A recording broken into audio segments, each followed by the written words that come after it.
You smell what the Rock is cooking. Acknowledge me. You don't know what hard times are, Daddy.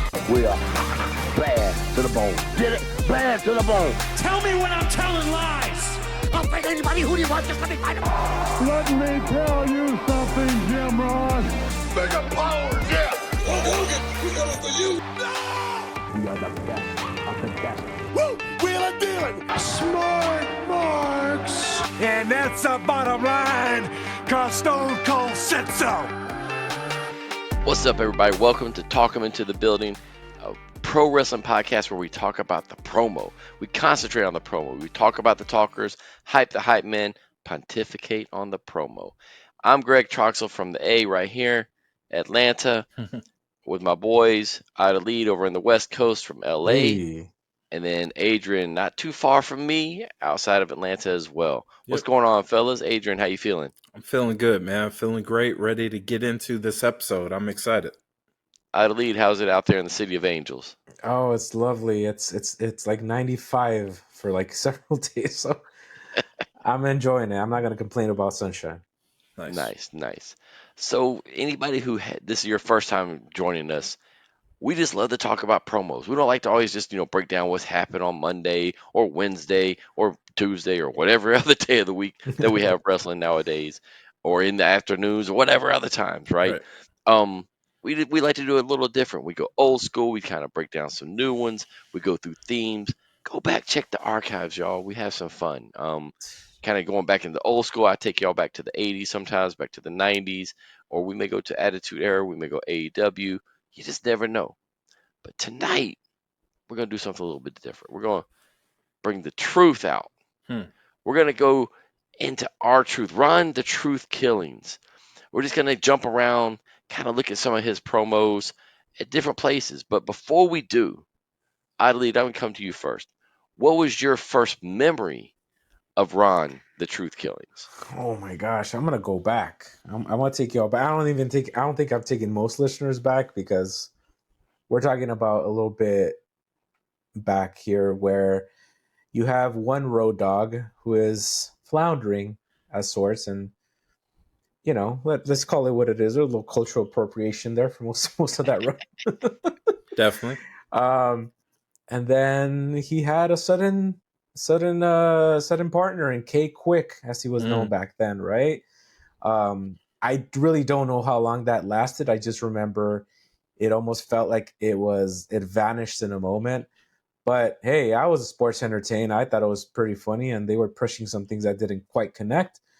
But it introduced this sort of character that I don't think at the time, I think he'd reached the heights, and he ended up leaving and trying some other things and then coming back. And even in coming back, it almost felt like he's had a second career since. Definitely. Right. But that initial spark was like, yeah, this dude can go. This dude's like entertaining, but not quite what I was expecting. He was still like that support for Road Dogg, who was still trying to make of that audience participation something in the past. But I have good memories of K-Kwik, even though it was a limited run.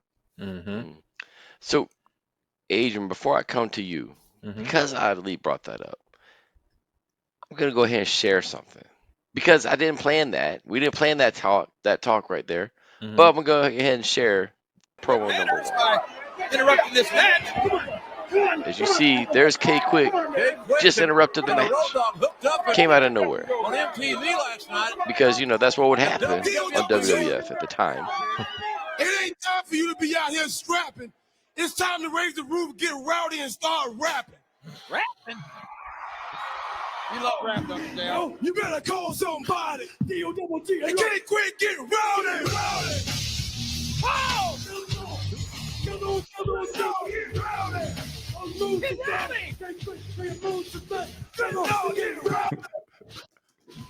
Get up, Dale. Come on, we get rowdy. But the moves are fast. Get on, the real teams, everybody get rowdy. You didn't know, you better call somebody. Step through the dust, got the mystic fall. No damn, not about it, can't freaking Road Dogg, get rowdy. But the moves are fast. Get Road Dogg in the traffic to change. Check check yourself and realize we're all back. If you step your ass up and get your All right, great. no damn belly. Finger showing the best. Putting on the thing ahead, What's the rest? step your ass up, toss it around, going to real G with the real answer. We get around. Wow. There you go, Look, Adelaide. Are you Nice. sports entertained still? brother, let me take y'all back, all right? So it is the freshman year of high school. It is English class. We're reading Romeo and Juliet, and I am bored out of my mind. And then comes my homie, and he's rocking one of the OG, Sony skippable anti-skip CD players. Mm-hmm. He pops in one into the ear, and he pops in the other earbud, and we're listening to WWF Aggression Volume 1. Nice. All right. And I'm jamming and I'm jamming and I'm jamming. And then the teacher calls on me. And in my head, I'm whispering, right? Oh, hey, hey. And the whole class stops and looks at me. And I'm jamming to WWF Progression, probably track 5 by this point. And the whole class, dude, you're yelling. I was like, oh wow. shoot. So suffice to say, I had a good time around this time. Nice. And if this debuts probably around that time, if I'm not mistaken. Mm-hmm. Because that album came out like in 2000 or something like that. Yeah. So it's hilarious. So, Adrian, I'm going to come to you. I mean, I kind of asked Adelaide what his first impression was of Ron Killings or K-Kwik. Mm-hmm. What was your first impressions? Well, my first time seeing him was, I mean, it's kind of late. It was with Adam Pac-Man Jones.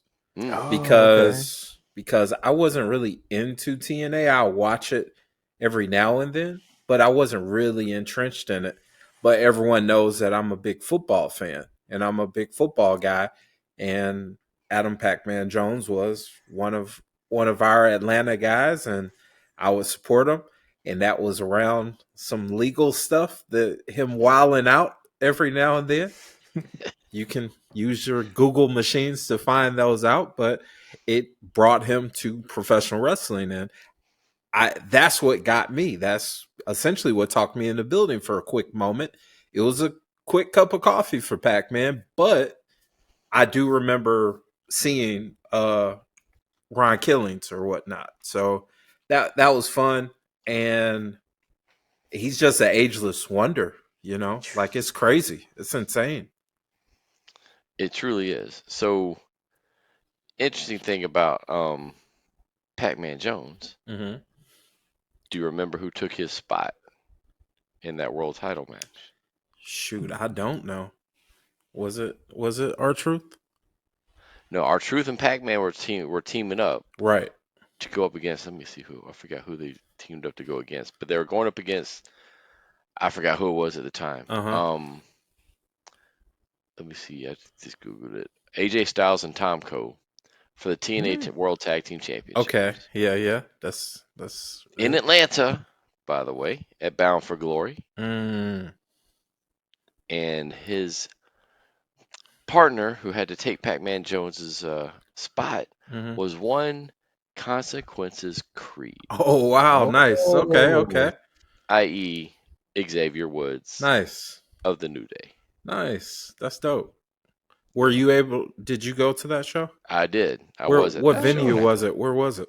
It was at Gwinnett at the Gas South Arena. At Gas South. Okay. And that was it was cool to be at that show, but it was like everybody. I didn't know Consequences Creed. They had a huge contingent of fans there because, for people who don't know, there was a promotion in Cornelia, Georgia called Wildside, or NCW at one point. That's where AJ came from. Truth was there. Xavier Woods was there. Everybody truly came through there at some point. It was part of NWA at one point. Yeah, Iceberg. Murder One. A whole bunch of people gone through that. It used to be run by Bill Behrens, who was, I think, president or vice president of NWA at one point. Friend of the podcast. And definitely a great venue. And they had he being Consequences Creed, had a nice contingent of fans there. I didn't know who he was. I just knew he came out looking like Apollo, right? Apollo, right? And yeah. those shorts. But I thought that was cool. That's cool. But jumping back to that promo, since we already played one of them, which is a little bit out of context, but since Ali was talking about he was sports entertained, I felt obligated to go ahead and play that promo for you because the funniest thing to me is he came out and just interrupted a match. That's it. He just interrupted a match. Had I a felt like they had concert. to rap about it. Yeah. Ali, just thinking about that interruption and that little rap. Yeah. What went through your mind watching it? It's the thing, today? right? Like a lot of the times we see so many debuts, right? And we're like, who is this person? Or like it's clearly manufactured, it's a costume, it's hey, so say these things as like I didn't get that with him. I was like, yeah, I'm in this. This makes sense. Let's go. Like you want to do like you want to rap in the middle of the ring randomly? Sure, I'm in. I don't care. But I think that cachet with Road Dogg, where like at this point, I think they separated Billy Gunn. He was like doing the one, like they're trying to push him as a singles guy. And here's Road Dogg, who's like just, he's a talented dude, instrumental family in the wrestling business. And it was a nice run. It was a nice thing for him to play off of. I didn't take it seriously. I didn't think like, hey, this guy's going to be, this mainstay of pro wrestling. But in the moment, I'm like, yeah, this is harmless. This is fun. Right. And there's a defined character here. I don't need much described to me to understand who K-Kwik was and who he was for that run, essentially, because he didn't really deviate from it. Yeah, for sure. Adrian, what was your thoughts? It was fun. I mean, simple as that. It was fun. It definitely brings you back to 2000s WWF or WWE because that's what it was. It was always fun. Maybe not the best wrestling or whatnot, but it was entertaining and it was fun. And I mean, that's like peak fandom for me as a kid growing up. Like that's some of my favorite times as a fan. You're locked in Mondays watching that. I think what was interesting about that run-in, rap-in, whatever you want to call it, rap-in, yeah, is you can tell that we're not fully in there yet because Road Dogg's still rocking the DX stuff. This is true, yeah. Right? So he's still in his full, because I know later on, Road Dogg starts to dress like K-Kwik with the hats or visors or something to that effect. But I think that's interesting that at this point, Road Dogg still identify with DX. Or to your point, I believe everybody else has kind of moved out of DX. So I think that's interesting that Road Dogg's giving him the rub, but at the same time, in my opinion, K-Kwik's kind of giving him the rub to change his character. Yeah. Which is unbelievable for a brand new character to come in. All right, so we're going to jump to another one. Let's see, where do we want to jump? As we know, K-Kwik went to TNA for whatever reason, and I'm sure fans, you guys can find it better than we could. We've had some issues trying to find some of these TNA clips outside of going on the TNA app, which we'll do that some other time, but there's not a lot out there. One cool thing about Killings, I'll just go back to my first recollection of him. I knew about him in Wildside. I knew who he was. Didn't really know him per se, like see much of his matches, but I had heard the buzz. And then, of course, early TNA, you saw him, and then he made really, really big news when he became NWA champion. Yes. Right. And at that point, he was, he'd been a heel, he'd been a face, he'd been on both sides, but it's kind of like, man, this dude, he has something. And I think to this day, he's so underrated in the ring. But he's I think kind of that type of person that's can do anything, which is unheard of, but almost anything naturally. It doesn't have to put the effort in. But let's jump to one. He's athletic as hell, man. Oh my goodness! You'll be well served dressing in a straitjacket. Hello, Governor. Wait, I'm gonna ask you. Little Jimmy want me to ask you, did anybody ever tell you that you talk funny? Why so mad, Wade? Is it all right if I call you Wade? Wade, don't what me. Okay, what me? Wade, we run across the street from the happiest place on earth, Disneyland. I went there this morning, and it put a smile on my face. I miss your smile, Wade. You want to see my slideshow? I'm glad you asked.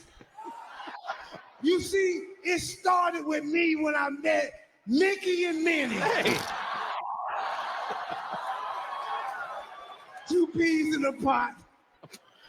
And then, Wade, I met me a real sitting duck. Quack, quack. Hey. Oh, my God. Donald. You know what, Truth? You can stop this nonsense right now. What on earth does that have to do with anything?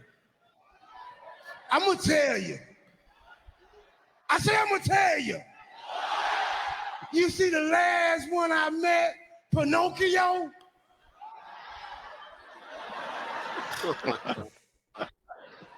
He told me that you was going to win the Royal Rumble match. And look what happened.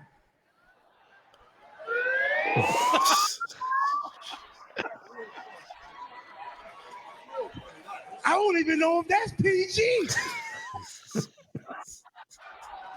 You see, Wade, he didn't tell the truth, Wade. He lied. You see, I believe a mouse can talk. And I believe an elephant can fly.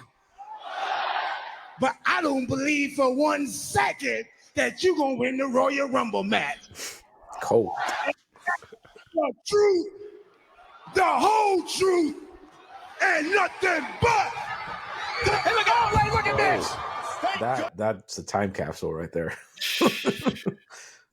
Understatement, man. Oh, You know my Vince goodness. is back there just yucking it up, man. Yeah. He is yucking it up. Adrian, Man. Yo. coming to you first. Uh-huh.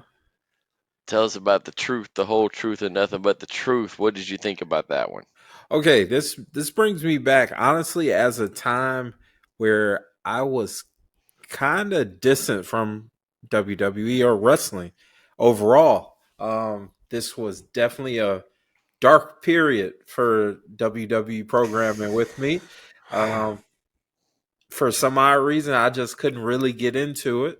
But I did rewatch a lot of it, especially once the network came, because you would find yourself just going back and watching old Raw matches and our Raw shows with the network. But with this segment, that really shows what really got R-Truth over with people, because he was hilarious. The whole little Jimmy gimmick was beyond hilarious. I don't even know how long he actually ran with that. That's the beginnings of him being the John Cena fan and all of that stuff, which fast forward to now, that's still a thing, you know? And R-Truth is one of those guys that really does make lemonade out of BS, you know? And that's a great example. Like, that was funny. And even though that wasn't for every wrestling fan, it made people laugh. And sometimes you need that for that variety, because Raw is essentially a variety show. So he did the job. And Wade Barrett, shout out to Wade Barrett being the straight man on that and, holding that down. But that was a fun segment. Ali, what do you think about watching old Bad News Barrett? Maybe it's nostalgic, even though it was, I was a grown person by then. But I couldn't stop smiling, and I don't think I smiled probably that much when I watched it originally. Probably, I think there is a level of nostalgia, and especially going back to Adrian's point, is you're talking about the guest host era, right? This is a time where, look, we're fans. We still kept up with the product, but we weren't ardently there watching to see what dropped, because we know once they announced the guest host, it was going to be that was a wrap, right? Yeah. Unless it was like a main event storyline. I'm going to read to you some of the guest hosts for 2012. Perez Hilton, James Roday, the new Three Stooges. Yikes. Cyndi Lauper. Whoa. Charlie Sheen via Skype. Okay. Larry King and Mick Foley as Santa Claus, amongst a few. Nice.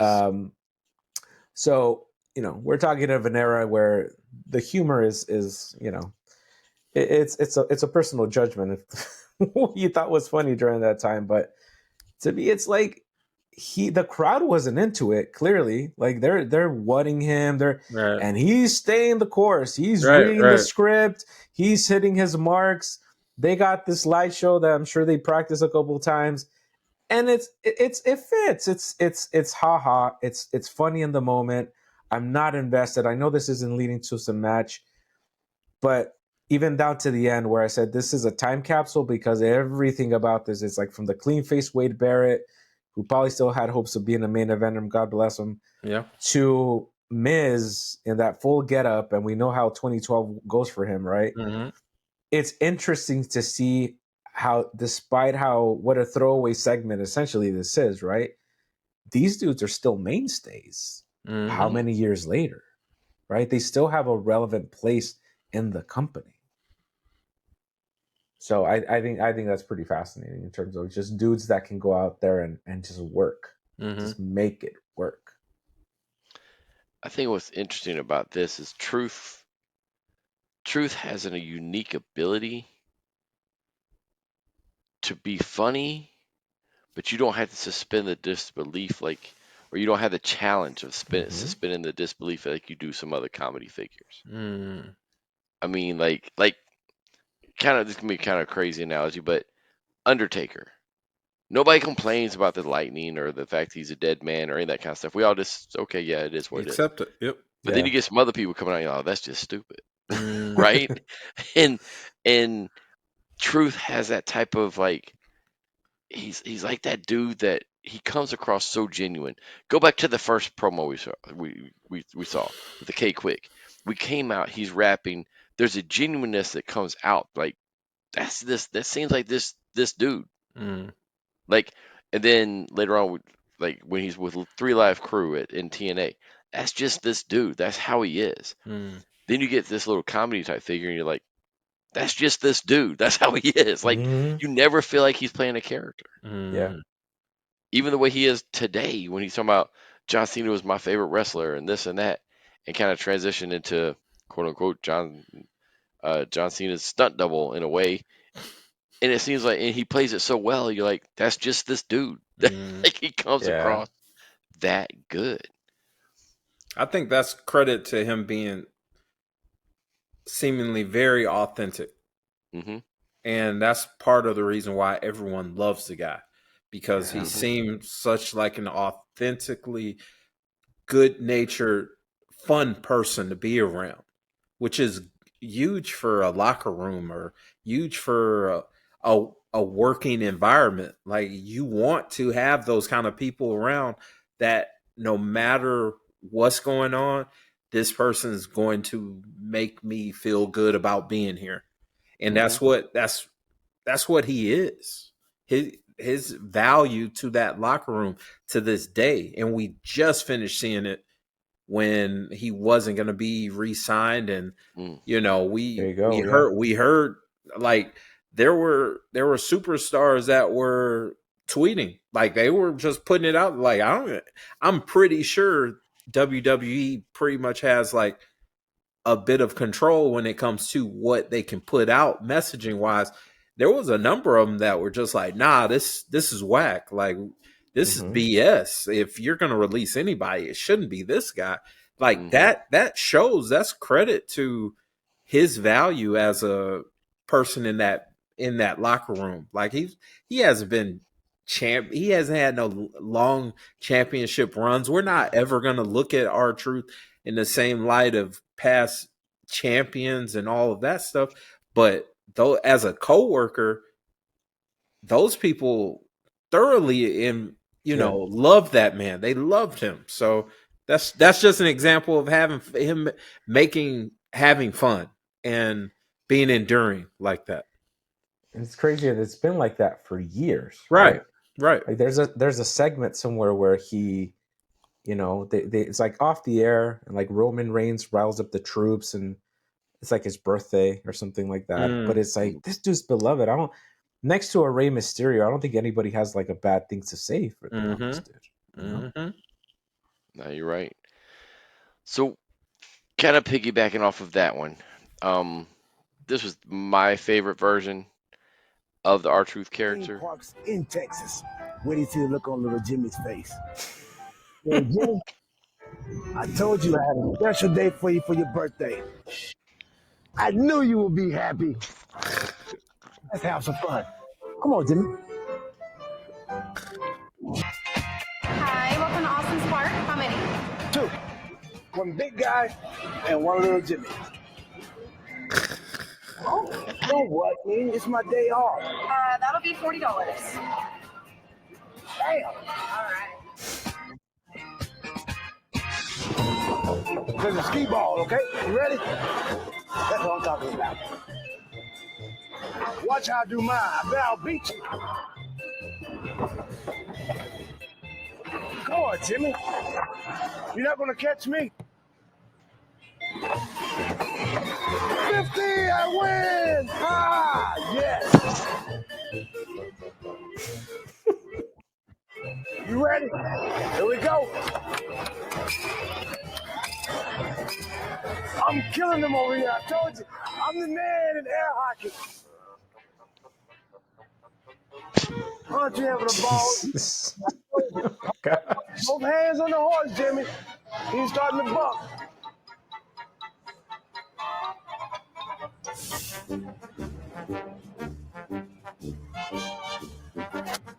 What can we get with all of this? Anything you want.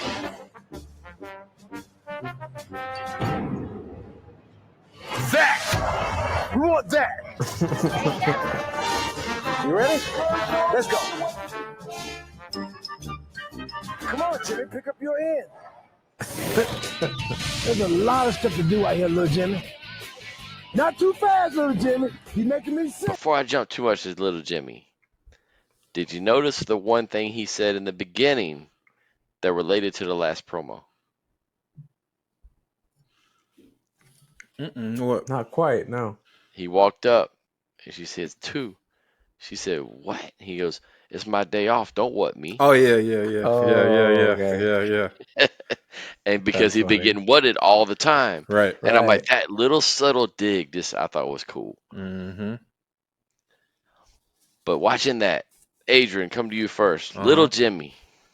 Superstar Little Jimmy. Future Hall of Famer. Future Hall of Famer. Jimmy. When they induct Truth in the Hall of Fame, they better damn sure make sure they induct Little Jimmy. They have He needs to. his own induction. Absolutely. Absolutely. And just have like 10 minutes of just silence.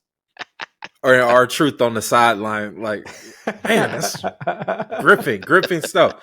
Nah, look, it's just like with the last segment, man. It just really does show this natural charisma when it comes to humor, like getting humor across. Like everyone doesn't have that. Everyone doesn't have that skill to come across. Like it was such a popular gimmick. Think about how long that has been our Truth. Like once they introduced the comedy aspect, he went on that run where that was him. And it just really goes to show around that time, what is that? Santino as a comedy character and also our Truth as a comedy character. And I just wonder, like, is it more that they were just that great of team players that they were just like, I'm just going to accept it because it's getting me over, it's giving me TV time, it's keeping me employed, that sort of thing? Or was there a point in their mind where they're just like, man, I'm a talented wrestler. I'm a convincing wrestler. I want to be taken serious. You know, like I wonder, have they ever struggled with that? Because like a 2-year run as a comedy, cool. I'm with it. I'm being a team player, but this damn near a decade of the same thing. And I'm just like, man, we talked about how athletic the dude is. We're just like, man, we wanted to see. I wonder, did he share the thoughts that a lot of us had when it came to our truth? Yeah, I don't know. That's an interesting thought, right? Because you would think he would have had chances to go back to like a TNA and get taken really Right. serious. Right. But then, I mean, let's look at it from a logical standpoint. He ain't taking no bumps. That's true. That's very He's true. coming out. If he does take a bump, it may be one. His Right. bump card is not full. Right. He's getting paid probably pretty well. Very much so. Merch. Apparently, he was one of Vince's. Vince loved him. Yeah. Loved the comedy. Loved all of that. So he's probably getting paid really well. Mm-hmm. So, which is probably why he got cut earlier this year. But yeah, I think there's that part. But it feels like R-Truth just said, you know what? I'm a team player. This is what I'm gonna do. Yeah, it definitely, you definitely get that feeling that he's just like an all around just team player. Like I'm doing it, and I'm gonna go all in on it. I had to lead little Jimmy. Got to hear your feelings, man. It's this thing where like it's all improv, right? It's completely improv, and it's completely also on him. There's probably a segment producer with them, maybe somebody else. They have a vague outline of what they wanted to do. Probably some stuff written for sure. Mm-hmm. But from the looks of it, everybody who's there is there for the day, including the workers, right? And they kind of probably played their role pretty well as straight people. Even the little girl staring at him, just straight up, just like not losing sight of him on the little carousel deal. Mm-hmm. But anybody else, I don't think they can pull it off. I think we either think it's too ridiculous, or someone who probably takes, like Adrian said, like how many wrestlers, this is beneath them. Right. It's like I didn't work this long and hard to be at the go-kart races for TV. But clearly this is someone who knows their character. You mentioned earlier that little throwaway line to the what, but this is how you build an identity. This is how you build a character. You remember, oh, that clicked. I'm going to bring it back because this is going to play on TV. Mm-hmm. Right? So he's thinking with that eye over there, but also encouraging to the fact that we know he's nuts. We know he's ridiculous. We know, but we're bought in, right? Like, come pick up your other end, little Jimmy. And it's like, it's just like, it's the same joke. Let's be real, right? Mm-hmm. But it hits because it's him, and it's the number one rule of improv. It's like, if you believe it, the audience will, right? It's and what you're gonna do something with it, right? So I'm sure in my mind I'm hearing them say, like, there's a carousel, there's a little girl, go inside there. All right, just angle it so that you're playing any games and just don't react to it. And literally the games that he's playing are the straight man, right? And he's playing along with it. So I think it's a very funny premise that it could lose its appeal over time, but clearly here it's like, let's be real, it's around this time I think they had some time to fill, because it feel a little like when maybe 30 seconds. I saw that there was more.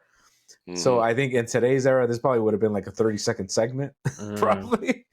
But at the time, they're gonna let it ride, and he's entertaining for it, because I don't remember where this goes, but it's these character building promos that lead to greater success. Absolutely. And he was already popular because, let's be real, look at the merch. There's merch for not for R-Truth. Little Jimmy. It's a little Jimmy merch shirt and hat with the logo.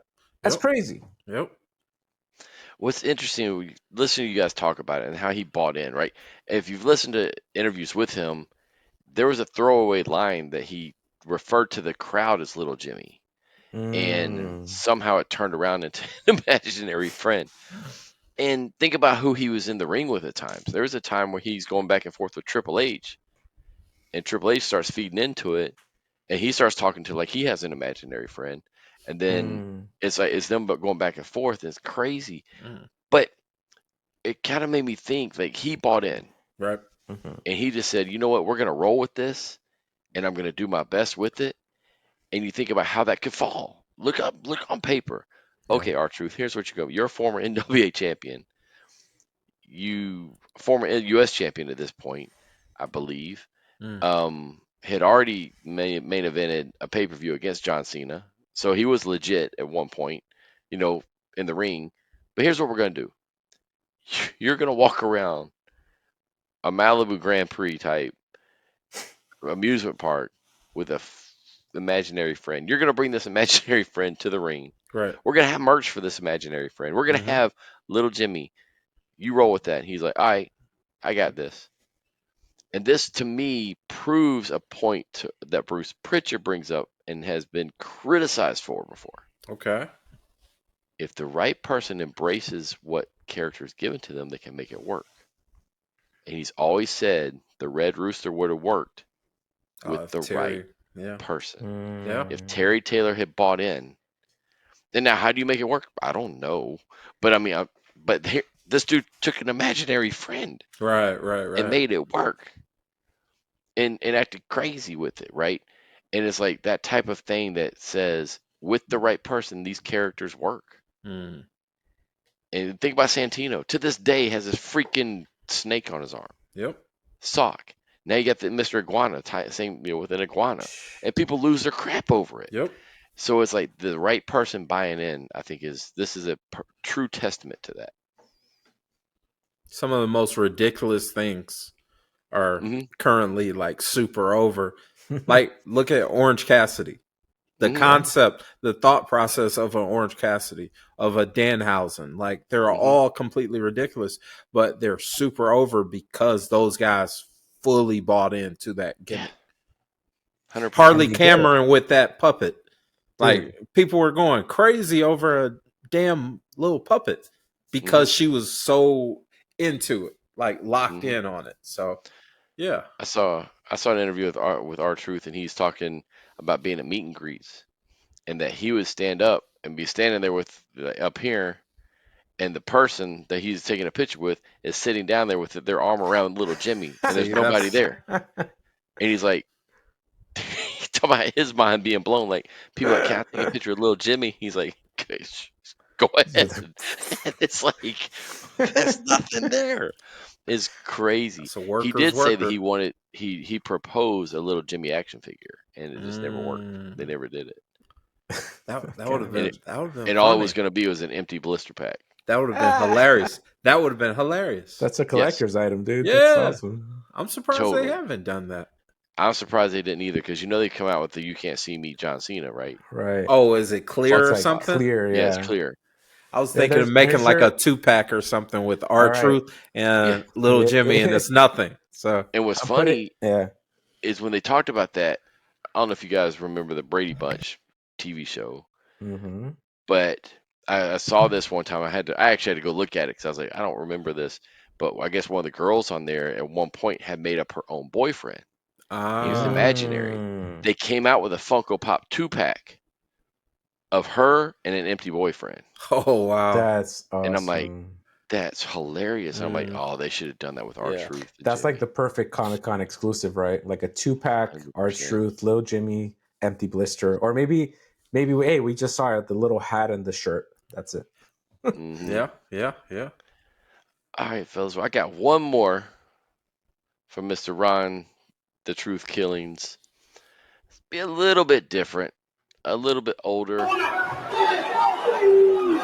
getting nothing but disrespect from all of you white bread chicken shit motherfuckers. If you put your chain up in the left side of your trail car and keep the refrigerator your shit. If I suck, you swallow. We ain't gonna stand for supper at the table.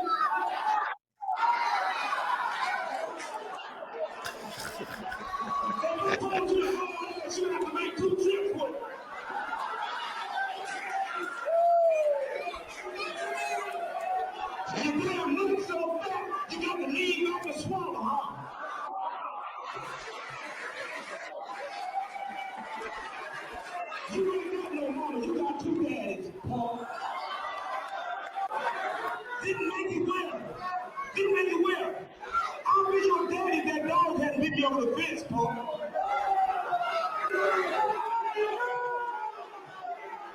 You know what? I'll come out this week and start slapping some assholes if y'all think I'm bullshit. That ain't PG. Not at all. It's not exactly the same R-Truth we've been watching. Right. Not exactly the same killings we've seen. Jeez. But a little different side out of lead. Reaction to that version. Oh, yo, Braun what killing. is going on? First of all, it's not like it looks like it's a Friday Night Light straight up. Like, I'm like, where's the band? Number one. This is Unhinged, brother. Yes. What is going on? He's like fighting against the world. I mean, clearly it's like he's got released. He's not, but he's older. I don't know who the heavies are, but they look the part, right? But man, I mean, we're talking about someone who knows his character and can kind of make it work. This is him unhinged. This is him just, I'm going to think of every insult I can think of in the world and just make it work with the crowd, right? And just go back and forth. I'd love to know the context of it, because if I'm in the crowd, I'm just like cracking up at this point, because I'm like, yo, I didn't know he had this in him, number one, right? Because he's been so sanitized, especially in the WWE environment. And even then TNA, they wouldn't let him get away with this kind of stuff. Oh no. But what strikes me the most is nobody's like, everybody's reacting to him, so it's something's working, I guess. I was not expecting that at all. That's crazy. So, Adrian, what was your reaction? That's again, it's like a time capsule, because that's 2002 ish wrestling, and that's what the extreme, that was like, we're on the back end of ECW, and everyone wanted to be some kind of ECW. So shock value, all of that kind of stuff. Was Shane Douglas the booker at that point with XPW? I'm not sure. Okay, I know that he was booker at one point, and that makes sense for what at least we saw in that short clip of what they were trying to do. Again, reminiscent of that ECW. It reminds me of a New Jack kind of promo where I'm just gonna run down on the fans. I'm the black guy, there's a whole bunch of white people around me. I'm just gonna go crazy about this. If it's some fat people, I'm gonna point out that you're fat. If I see that you're sitting next to a guy, obviously both of y'all are in a relationship, and I'm gonna make fun of that. Like, it's that kind of 2000s, early 2000s type thing that's not gonna work too much in today's society. But again, a time capsule of what was getting people going. So that was fun. That was fun seeing him. We've just finished watching a couple promos of him being this happy, fun, hilarious comedy act. Now that's getting back to business. I'm gonna get my crap. I'm gonna get my stuff off in this promo. I'm gonna get my stuff off with this character. I will say, with what was that with Dave LaGreca? There's his interview with Dave LaGreca. Yep. You kind of see that. You kind of see that truth. You kind of see him snap, and that's the same kind of energy. I like that. That was fun. I've never seen that before, but I do remember XPW. Yeah, XPW was, like you said, kind of the ECW 2.0, right? Kind of the ripoff. Kind of go grab all the guys who left. Right. But it's interesting you said New Jack. I didn't get New Jack. I just caught New Jack off of some shock value. I'm gonna say I'm gonna say it because I'm around this. I'm gonna say this. That. No, I feel you. But listening to that, my comparison was old school Bubba Ray. Ah, okay, that makes sense. Yeah, because you go back to some of that old school Bubba Ray inciting riots, doing exactly what you just said. Yeah. Oh, you two guys are in a relationship. I'm going after you. Oh, you're fat. I'm going after you. Right. I'm going after you. I'm going to find something to go after. Right. The only issue I had with that promo, and it's not a real issue, he became so funny by the end that he started to win people over. Yeah. If you hear them, they start to laugh and they start to cheer a little bit. So there's that fine line. But it was wild when I found that one. I'm like, dude, this is such a departure. Yeah. But I Very love what much you so. just said. It is that, to a different degree, that Dave LaGreca, I'm going to go off on you. Right. And that just shows you how good this dude is, though. Mm-hmm. And some people will say it's a waste. I would say it's a gift because he could be legit. He could be not legit. I think in today's world, his longevity is because he has that comedy. Definitely. He can come in and go out. We've talked about attractions before. A couple weeks ago, we talked about Brock Lesnar being that attraction. R-Truth is an attraction. He doesn't have to be there every week. He could be there every 6 months, every 3 months. When he shows up, they pop. They're like, whoa, R-Truth is here. Everybody laughs. He's hilarious for a little while, and then he's out. And but seeing this side of him also shows you, dude, we could bring him in, let him be gone for about 6 months, bring him in as legit. He could contend for a title. Yeah. I don't know where I've heard this before. It could have been a conversation that we've had before, where when it comes to actors, some of the best actors come from comedy. Like comedy as their foundation, but they wind up being amazing actors. And I don't know what's the correlation or the connection, but some of the most hilarious people, if given that opportunity to truly act and do something completely different, whether it's some drama or some intense character, they come out like they're like the best. They're the absolute best actors. It's weird. I don't know what it is, and I think that's kind of close to that comparison. Yeah, I mean that makes sense, right? I mean, you think about some like a Jamie Foxx. Yeah, exactly. Right? I mean, yeah, he's prime Academy example. Award winner. You think about a Will Smith, how great he has been as an actor, came from comedy. I mean, yes, rap, but his sitcom stuff, right?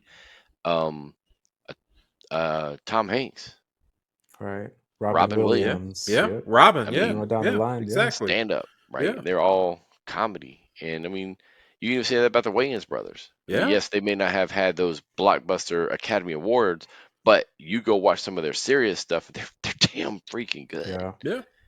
And that's interesting you bring that up because they kind of come from that side. But I think I don't know what that reason is, but maybe it's because they have better in touch with a bigger footprint for themselves. Yeah. I don't know. I don't know where I had that conversation before, but I was like, that makes some makes kind sense. of sensibility too, right? Like you're in tune with like not just the timing of comedy, because obviously that's a portion of it, but also like what's gonna land, right? And what's too much. A lot of times, so much of connecting with people, comedy or not, is doing too much can be your own downfall, right? Yeah, for sure. Yeah, but I think we look at we've had our Mount Rushmore shows before, right? And we think about some of the greatest wrestlers of all time. And when we think about it, to me, sometimes I look at who's the most diverse and who's the ones who could do anything. And to me, you take a Kurt Angle, and he could be on multiple Mount Rushmores, but he could do comedy, he could do straight up, he could do anything. Right. I put Truth in that same vein. Definitely. Like he can be serious, he can be edgy, he could exist in multiple eras, and he can be hilarious. And I think while he may be underappreciated for some of that stuff, he's on that level, in my opinion.